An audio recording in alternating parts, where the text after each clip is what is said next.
How to contact DoorDash driver after ordering.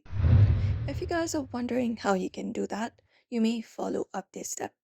So first of all, you may head over and open up the DoorDash application or DoorDash website. After that, go ahead and place your order first.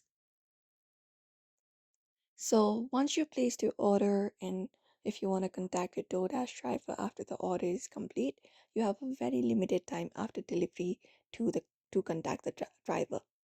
So, however, in this case, based on the message you've received, you may be receiving any kind of messages, text messages, or messages within the DoorDash application.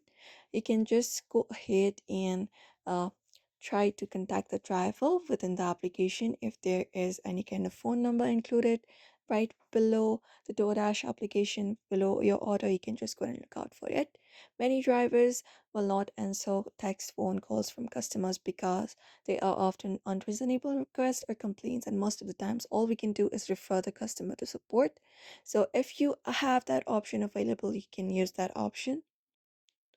Or if once the delivery has been completed, if you would like to contact DoorDash driver after ordering, you just need to wait for you may just go ahead and directly head over to DoorDash support team for that.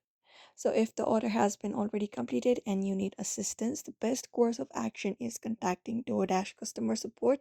You can reach out to them via the application or the website I showed you earlier. So, you can reach over to that, and customer support will assist you with any kind of further assistance, and that's it. So that is it. You may follow up this process, and I hope this information was helpful to you. So therefore, I hope this video was helpful. Don't forget to give it a like and subscribe for more tips and tutorials.